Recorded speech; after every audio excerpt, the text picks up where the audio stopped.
Hey everybody, how's it going? It's a Daily Shooter, and today we're going to be taking a look at the Vortex Viper PST Gen 2 5-25 by 50 rifle scope with the Vortex Pro cantilever mount. So let's go ahead and get started.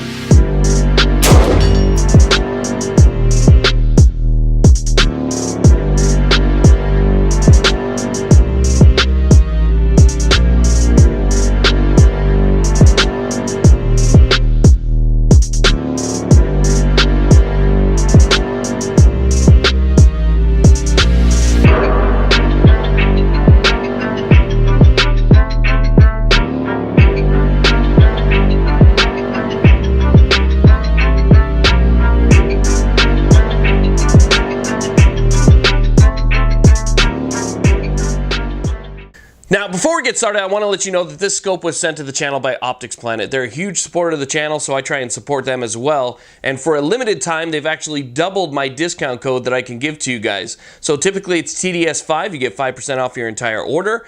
But until September 2nd of 2018, I'll put more details down below, you can use the discount code TDS10 and save 10% on your entire order. And that also includes this scope and this mount. So now let's go ahead and get started. We'll take a closer look at this thing. Now, a couple of years ago, I started to dabble in long-range shooting, and since then, it's just become more of an addiction. You know, long-range shooting can be a lot of fun. It is not only very relaxing, but it's also very challenging. And so instead of just taking shots at targets, 50 yards or 100 yards away and just, kind of having fun at the range, you're really there for more of a purpose. You want to see if you can drop that little bullet into a small target that's very, very far away. And it's very satisfying when you make that happen. Well, when you go into long-range shooting, you start noticing that your needs sort of increase as well. You need a better firearm, you need a better cartridge, and a lot of times you need a better optic as well. And that's where this thing came into play. This is the optic that I most recently had mounted to a 6.5 Creedmoor build that I had put up. And I got to tell you, for 6.5 Creedmoor, a cartridge that's extremely capable of shooting longer ranges, this scope worked out really well.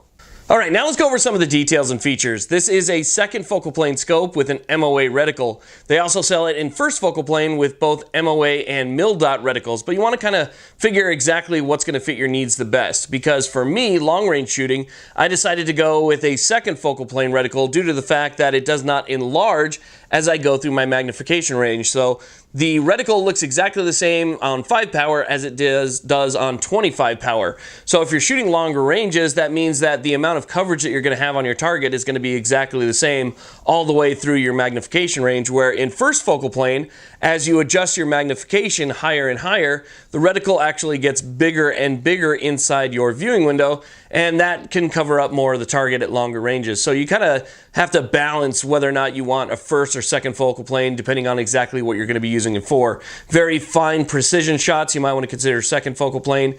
And then if you want to be able to see the reticle a little bit larger as you're stretching it out, then you might want to go with first focal plane.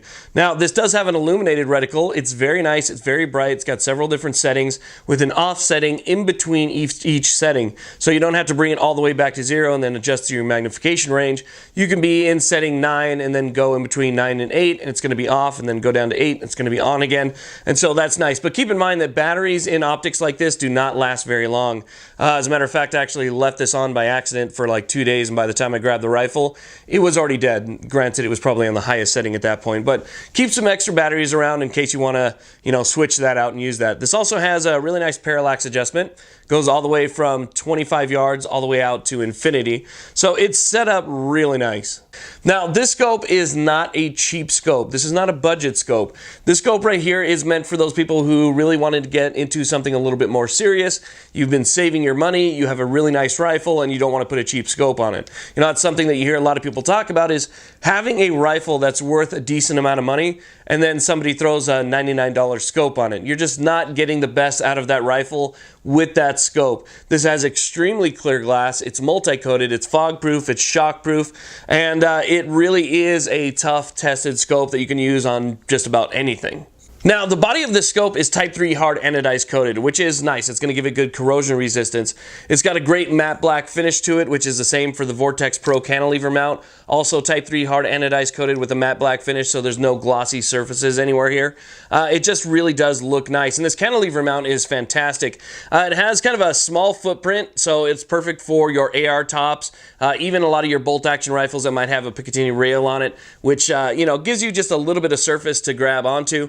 This allows you to move it around and get that proper eye relief. The eye relief on this is about 3.4 inches, so there is a decent amount of eye relief. Mine is a little bit off-centered. I had to kind of pull it back just to get it right for my setup, because not everybody puts their head on the comb exactly the way that the next person might. And so, adjust it to where it is perfect for you. Now, even though this is going to be something that's better set up with the cantilever mount and the rings directly center, I haven't noticed any problems with the way that I have it set up now. It's not actually touching the bell, and it's not touching my adjustment turret. So overall, I gotta say, this setup as is great.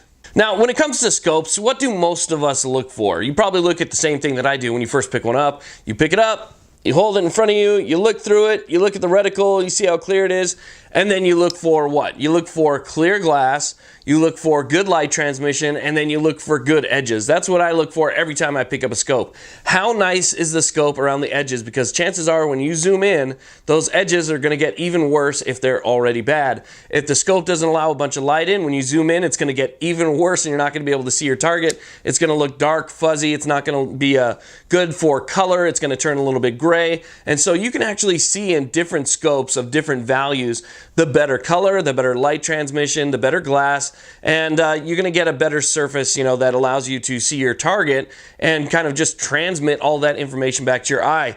So when I looked through this one, I got to say I was really impressed. This is one of those scopes that I just wanted to jump in front of the camera and review, but instead I had to give it a few months and kind of, use it for a little while. Get to know how it works and kind of be able to convey to you guys what my overall thoughts and opinions are.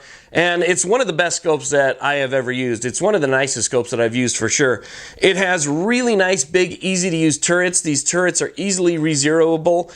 It's got some knurling on the sides of them, so they're easy to grab onto. Even if you're using gloves, you can grab onto these, give them a nice big turn. I mean, they're good. They're not huge tactical style turrets, but they are bigger than a lot of standard turrets that are out there. Again, that little bit of knurling that's on the caps allows you to get a nice good turn on it. It's 1/4 MOA adjustments, and same for the side here. So the way that they have it here for the Illumination is that you have your parallax setting, your adjustment for your parallax, and then you have right in front of that a little bit more knurling on a separate cap, and that's for your illumination. There's also a cap on this side that you can unscrew and put in your CR2032 battery, which I accidentally left on and it didn't last me for 2 days. And I believe it was on the brightest setting. So that's something you might want to consider as well. Make sure you check your batteries before you go out and you go shooting, because especially in an optic like this, they're just not going to last forever. But they're easily accessible enough now and cheap enough these days where you can actually just go on Amazon and buy them in bulk. So that's pretty cool too. Anyway, this is a great scope. It really helped me do a lot of shooting. As a matter of fact, I put this on a 308, had it on a 308 for a while, and then I put it on a 6.5, and it worked perfectly for both rifles. I was able to calculate my drop using this this really nice reticle right here, and it holds true every single time. So you have great windage and elevation adjustments, great re-zero ability, and I was very, very happy with this thing overall. So it's definitely something worth checking out, and I definitely think it's worth the money. Again, you don't want a really nice, expensive rifle that shoots an expensive cartridge and then just put a cheap piece of glass on it. Just doesn't make any sense to me. Anyway, thank you all very much for watching. Don't forget about the discount code, the coupon. Check the comments section for more information on this scope. I'll go ahead and I'll put some more information down there so you guys can check it out. Also check it out on Full 30, and I put a link to my Patreon if you're interested in supporting the channel down below. Thank you very much. Please like, subscribe. You guys have a great day.